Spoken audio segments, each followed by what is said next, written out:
Ok, entonces estamos nuevamente en la sesión 1, en la parte de sección 2 de diversificación. ¿Qué cosa es diversificación? Ok, continuemos. Entonces, para entender qué cosa es diversificación, primero vamos a, bueno, es un concepto, este es un concepto que data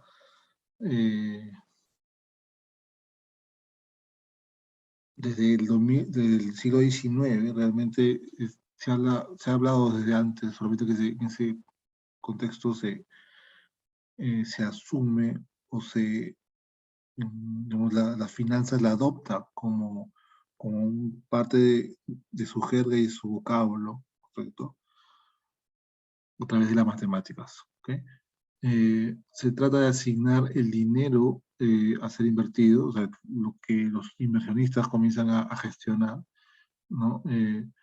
Para reducir la volatilidad de los retornos de esos activos, ¿ok? Entonces, un concepto que cobra fuerza eh, en este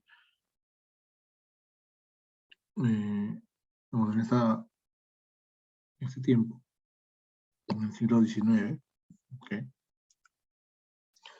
O sea, 1800 y pico, con el objetivo ya de poder, o sea, de trabajar lo que serían las carteras, ¿no? Los portafolios de inversiones. Entonces, ¿qué es entonces la diversificación? ¿No? Es un elemento que analiza, o sea, que administra justamente un asset manager, ¿no? O sea, ¿qué cosa es? Hay inversionistas que, digamos, por su perfil de inversiones, comienzan a no solamente tener una inversión A o una inversión B, o una inversión C, y cuando, vamos a ver, este inversionista se sofistica, comienza a darse cuenta que necesita eh, digamos, no solamente mirar a un activo o el hecho de mirar un solo activo no le es suficiente cuando se trata de inversiones, digamos, que comienzan a escalar. ¿Okay? Entonces, vamos a ver más adelante cómo es que este concepto se consolida en el contexto financiero, ¿correcto? Entonces, otro concepto que es importante que sepamos es que, digamos, qué cosa es un portafolio, ¿no? En realidad un portafolio es un conjunto, un set de activos individuales, ¿correcto? Eh, y para esto, pues, cuando un inversionista justamente decide invertir, se llama asset allocation, ¿no? O sea, hay dos conceptos básicos en temas de risk management, ¿ok? Entonces, para un manager, por ejemplo, ¿no? O sea, hay dos conceptos estos importantes. Uno es el asset allocation y otro es el asset selection. Son dos cosas distintas que puede que o sea, puede que se confunda, digamos, para la persona que recién está ingresando al sector, ¿no? Entonces, ¿de qué se trata el asset allocation? El asset allocation se refiere a que entre un pool o un abanico de posibilidades de inversión, el asset allocation está asociado a qué tipo, a qué sector decido invertir o dirigir mis recursos. ¿Okay? Cuando estamos hablando ya de inversionistas institucionales, por ejemplo, ¿no? O SAFIs, ¿no? Que pueden ser sociedades agentes de inversiones, qué sé yo, ¿no? Entonces, hay un primer nivel de decisión para hacer inversiones, ¿no? Este primer nivel de decisión es el que este concepto, o sea, trae a colación este concepto que se llama asset allocation, que será decidir en qué sector voy a invertir. Entonces yo puedo estar hablando de commodities, puedo estar hablando de real estate, puedo estar hablando de metales, yo puedo estar hablando de, no sé, las .com. Me dejo entender. Ese es el primer nivel de decisión para esos señores.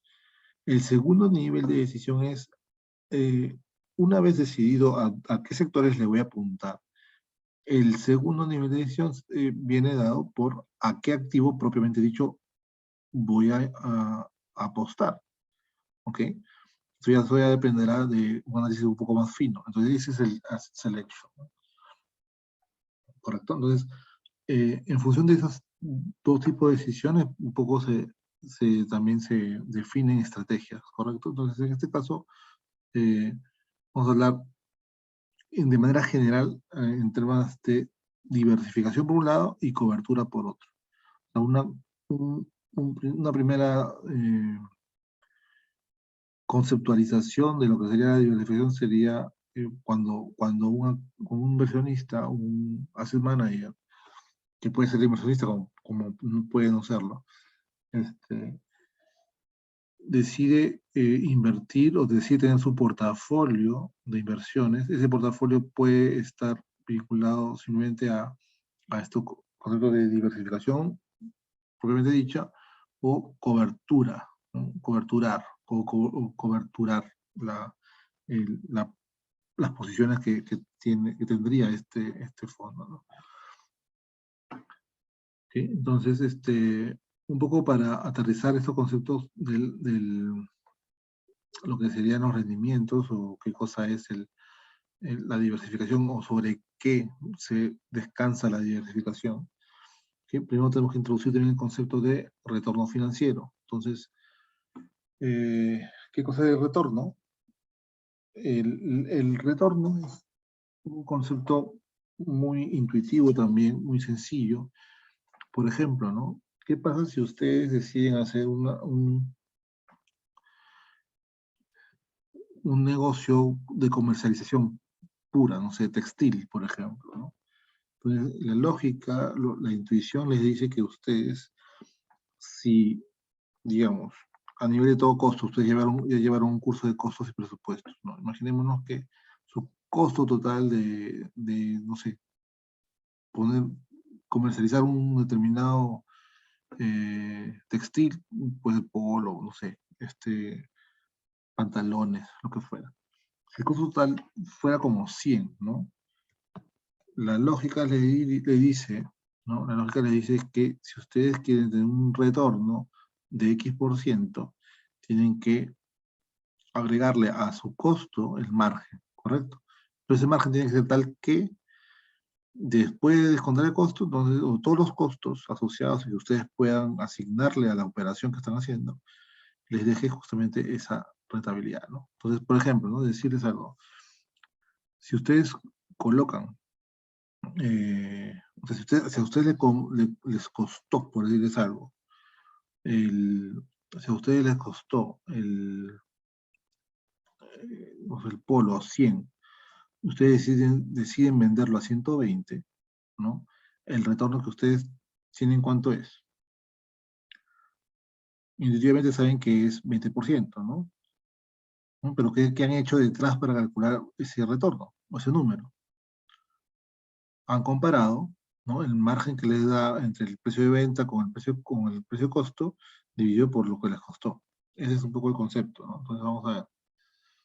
Entonces, los retornos están conceptualizados así como en tiempo discreto, y se llaman también retornos aritméticos, o tiempo discreto, porque comparo el precio, digamos, con el cual estoy liquidando el activo, porque esto se conoce como liquidar activos, ¿no? Cuando vendo o enajeno o liquido, justamente estoy haciendo eso, ¿no? Estoy liquidando a un precio dado, pero tengo que comprar con el precio que lo compré, ¿correcto? Entonces, en este caso sería el T-1. Entonces, esto es buena cuenta es el margen, ¿no? El margen bruto, ¿correcto? Y este margen bruto lo comparo con el precio original, ¿no? El precio de compra. Esto es lo que hacemos mentalmente y probablemente ni siquiera nos damos cuenta muchas veces. Ustedes sí, porque ustedes son financieros, correcto. Entonces, esto sería el concepto de retorno aritmético, ¿ok? Pero existe otro concepto que se conoce como el retorno logarítmico, ¿no? Y este retorno logarítmico está dado en tiempo continuo.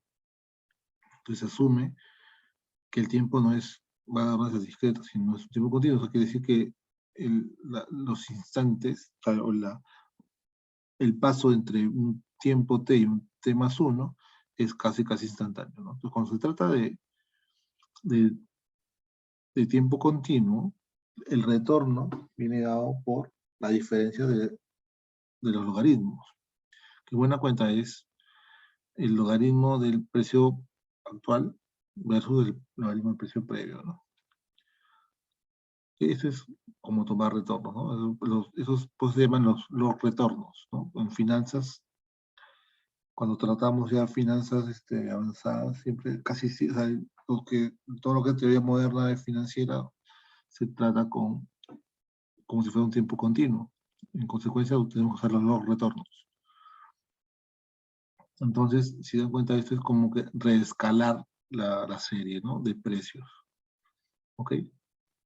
Entonces, normalmente nosotros siempre operamos en finanzas, siempre operamos, cuando se trata de temas de portafolio, siempre operamos los activos no por sus precios en niveles, sino por los retornos. Esos son los números, la serie que nos interesa. ¿Okay? Acá como ejemplo podemos ver, hay ciertos elementos, ¿no? Entre los retornos aritméticos versus los retornos, ¿no? Los retornos aritméticos son, evidentemente, preferidos o preferibles por, digamos, áreas contables o incluso financieras también, porque además es intuitivo, ¿no? Mientras que los dos retornos o continuamente compuestos tienen la ventaja de ser simétricos. Acá hay o sea, la decisión entre usar los retornos aritméticos y los retornos logarítmicos es que existe en este concepto existe simetría en cuanto al tema del cálculo de estos retornos, ¿ya? Versus los aritméticos que no son simétricos. Vamos a ver por qué, ¿no? Entonces, como para leer esto, los retornos tienen la ventaja de ser simétricos. Es un concepto, ¿ya? En relación a la volatilidad.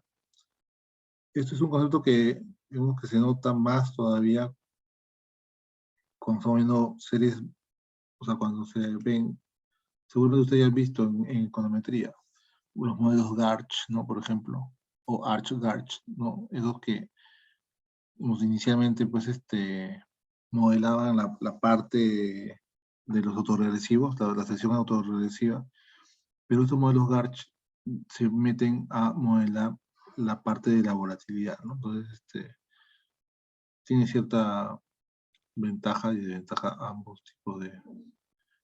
¿Ok? Pero déjenme decirles que las finanzas modernas, las finanzas de derivados, todos esos descansan sobre los retornos. ¿Ok? Ergo, estamos hablando de tiempo continuo. Entonces, vamos a este ejemplo, ¿no? A ver, digamos, una inversión de 1000 o 100 produce un rendimiento aritmético de 50%, seguido de un rendimiento aritmético de menos 50%. ¿Ok? Dará como resultado 5. O sea, esto, por ejemplo, podemos ver esto acá, ¿no? Vamos a ver el ejemplo.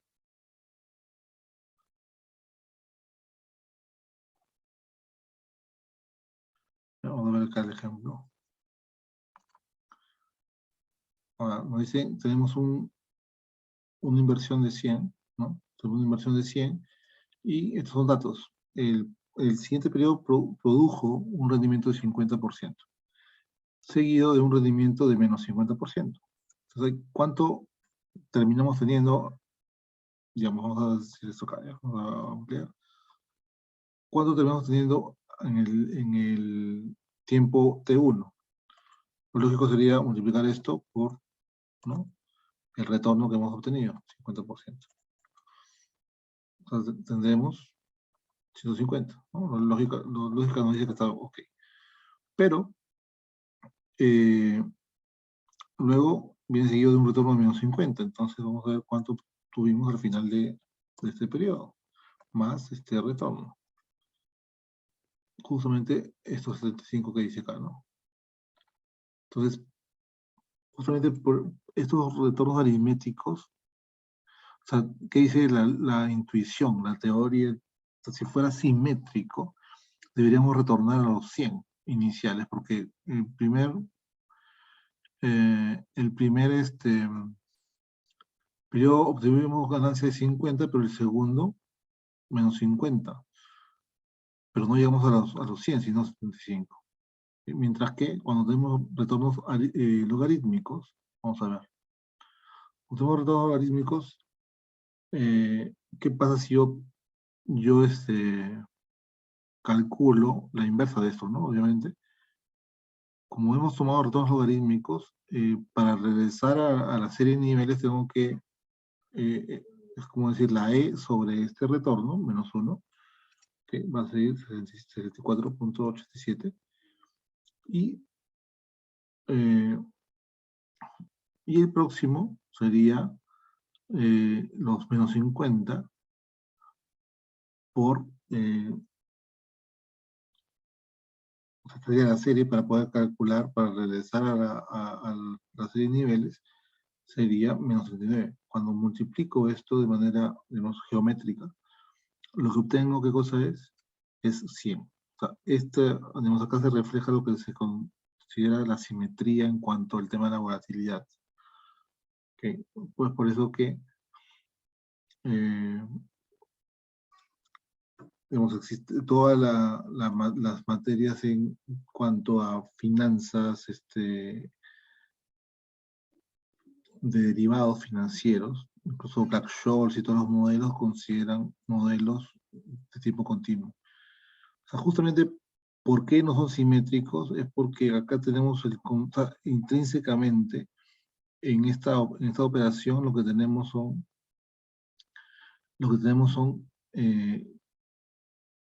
la composición, la tasa de interés es compuesta, ¿cierto? Entonces, depende del tiempo que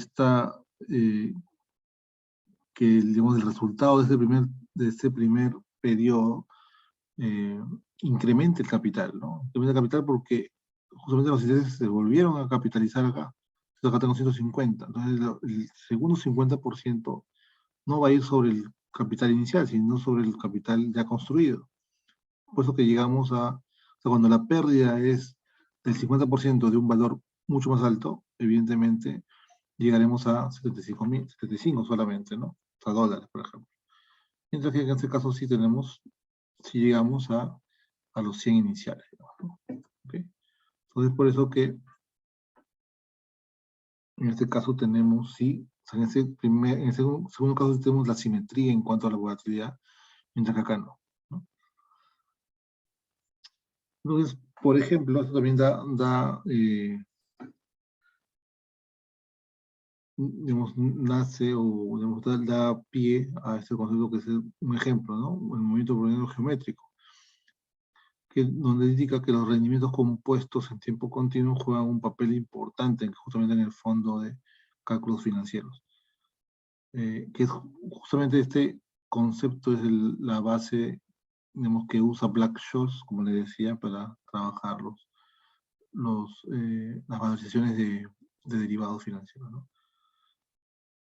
Entonces, es una forma discreta de movimiento browniano de tiempo continuo, que es la base para la fijación de precios de derivados y se utiliza para modelar cambios en los precios de las acciones, como por ejemplo este modelo de Black-Scholes.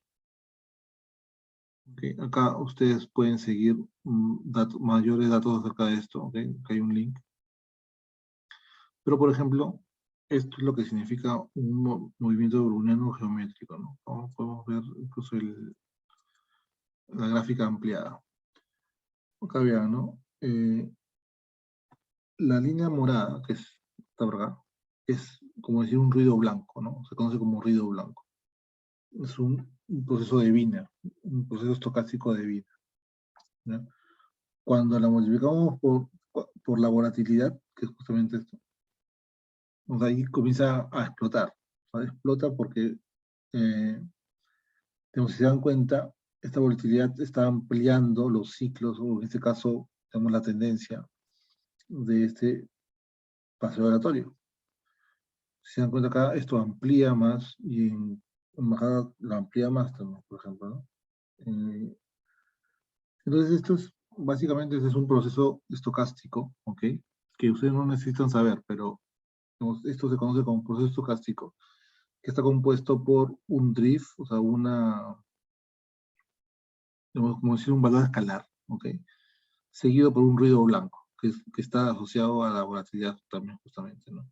Entonces, por eso que esto tiene una suerte de paseo aleatorio, incertidumbre, ¿no? Pues acá a la tendencia le estamos agregando una suerte de volatilidad, para arriba y para abajo, cualquiera, ¿no? Entonces tiene este comportamiento.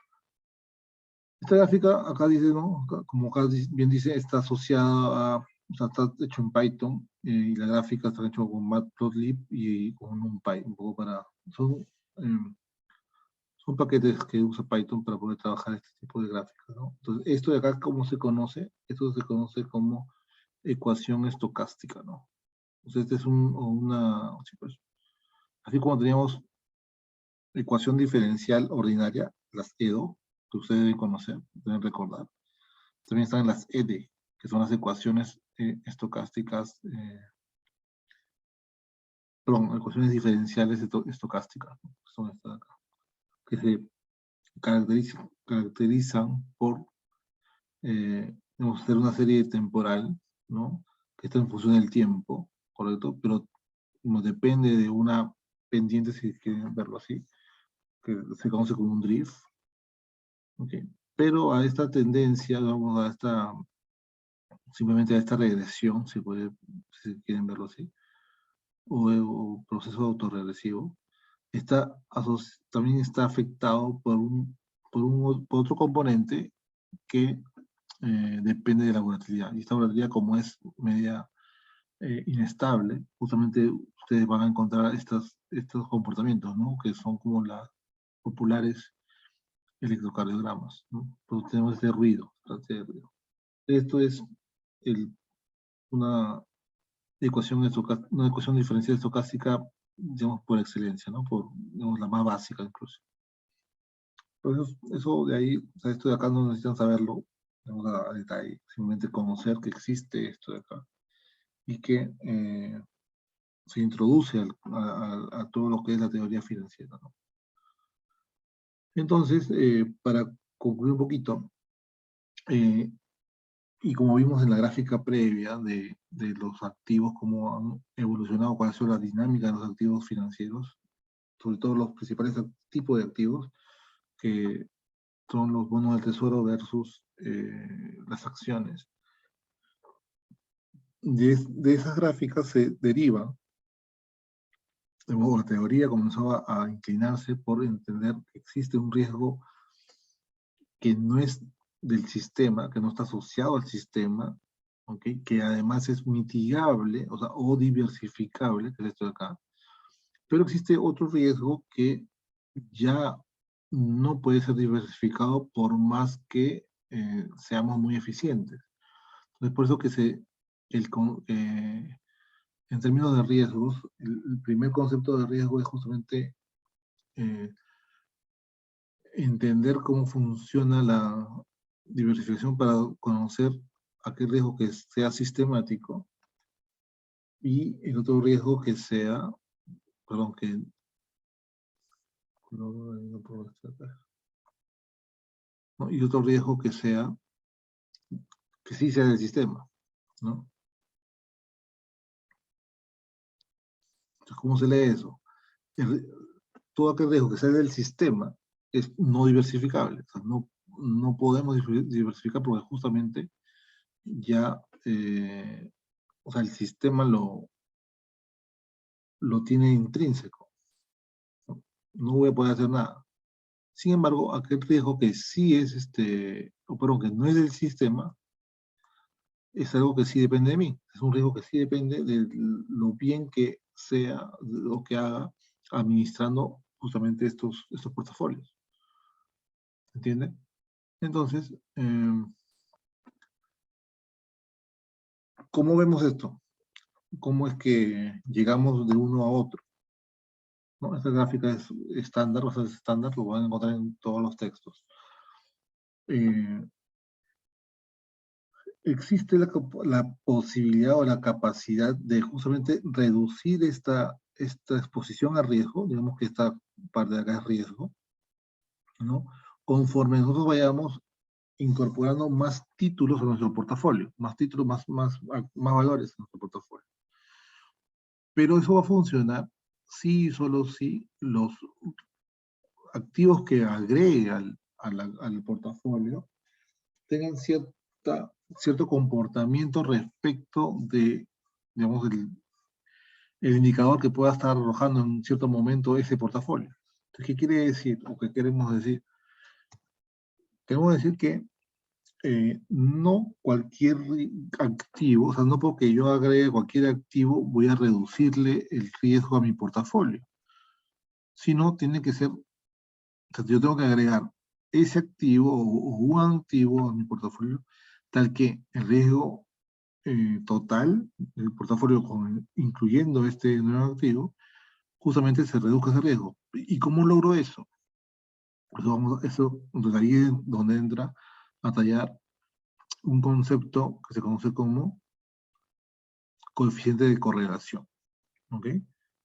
Entonces, no todos los activos van a lograr que yo reduzca el riesgo, si, pero si yo logro incorporar aquellos activos que sí me generan, digamos, ventajas, entonces, ¿qué quiere decir? El resultado es que yo estoy haciendo una buena gestión de este portafolio. Entonces, ahí es donde entra ya la habilidad del profesional y que conoce el sector, conoce cómo funcionan estos activos para generar justamente estas ventajas o estas eficiencias de mercado, que es reducir el riesgo intrínseco del portafolio. O sea, conforme yo agrego nuevos activos a mi portafolio, yo debería estar,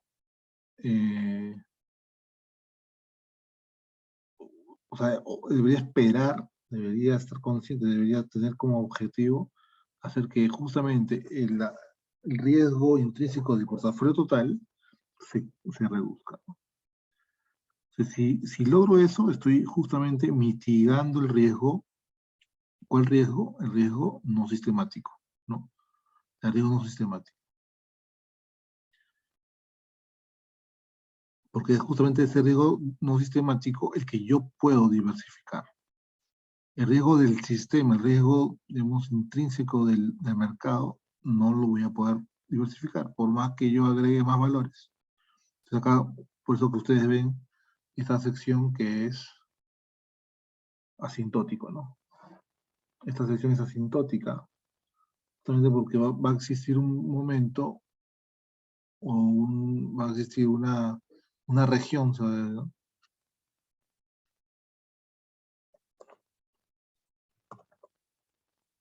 Va a existir una región donde yo, o sea, por más bueno que sea, o por más gerente o buen gerente que sea de estos activos, estos portafolios, no voy a lograr ningún beneficio adicional, ¿no? Porque es asintótico, es marginal lo que yo voy a poder lograr. ¿Correcto?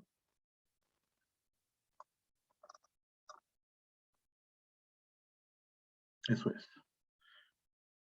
Perfecto. Entonces, ustedes, por favor, revisen los conceptos que están intrínsecos, o sea, que están incorporados en esta diapositiva. Y vamos trabajando lo que serían los primeros conceptos de teoría de portafolio. ¿Correcto? Gracias. Perdón. Antes de irme, ustedes deberían revisar nuevamente eh, estas diapositivas que están en su aula virtual, ¿okay? Que acá he resumido el paper de Mark Rubenstein, ¿okay? Donde nos dice justamente por qué es que la teoría de la selección de Markowitz del 52 se hizo tan relevante para las finanzas. ¿Ok? Acá vamos a hacer una revisión rápida. Que, digamos, ¿no? Que este paper de 52 representa el nacimiento de la economía financiera moderna, ¿no? Sin embargo, a pesar del nacimiento saludable, necesitó ayuda extra durante los siguientes años. O sea, es como que Markowitz sentó las bases y digamos que no fue completamente pues, redonda la idea, sino que se han ido incorporando ajustes al modelo, ¿no? Con lo cual, pero bueno, lo positivo es que no se le desconoce pues, el aporte hasta Harry Markowitz, ¿no? Lo que siempre me ha impresionado respecto del paper de Markowitz es que pareció emerger, digamos, de la nada.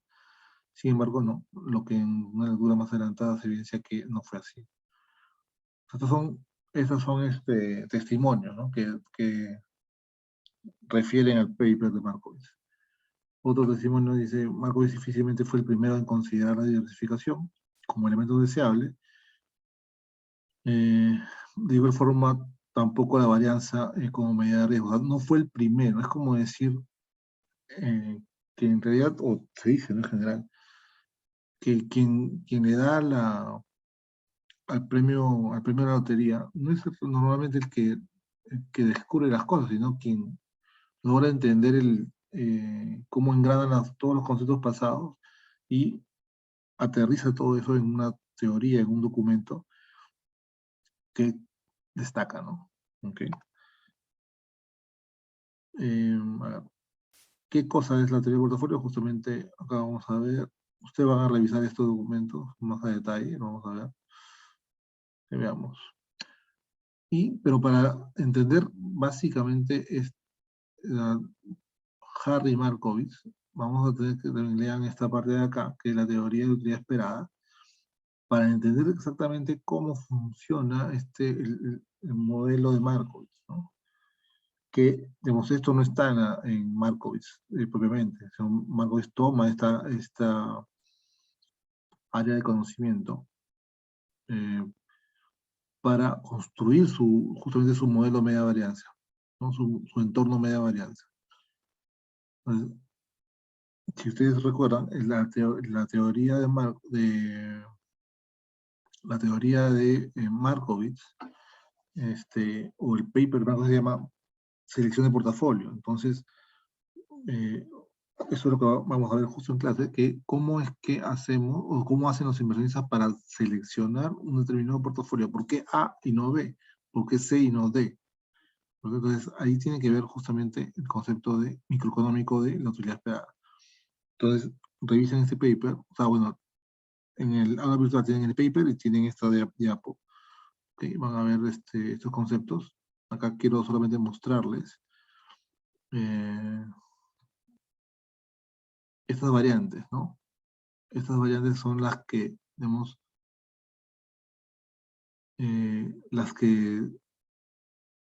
se usaban en cierto momento antes que Markowitz, ¿no?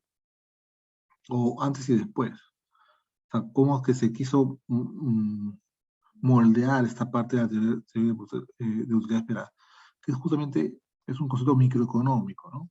Es saber cómo es que elegimos. Entonces, ahí solamente para que ustedes puedan estar orientados. El primer modelo de utilidad esperada, por ejemplo, fue este de acá, ¿no? El más conocido como el valor monetario esperado. O sea, digamos, antes de Markowitz, poco se propugnaba, o habían papers que indicaban que este era un poco, digamos, el marco teórico para poder decidir sobre qué era mejor. O sea, era el precio por la cantidad de acciones, simplemente, ¿no? Y sumaba.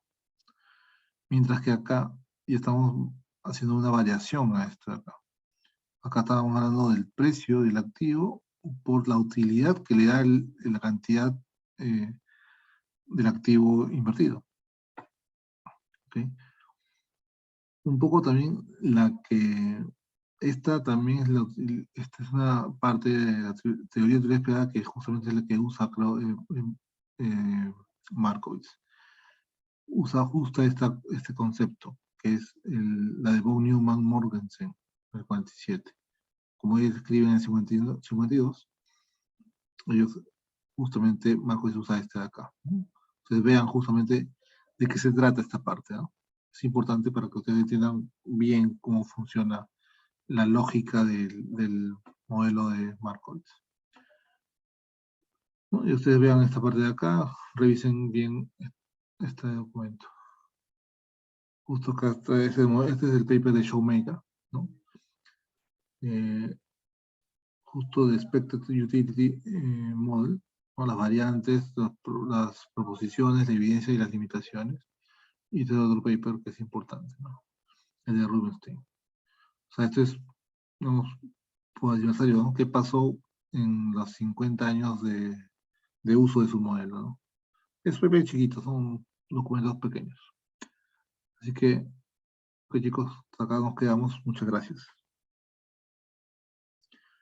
La siguiente clase asincrónica ya vamos a ver justamente teoría de portafolio, ¿ya? Gracias.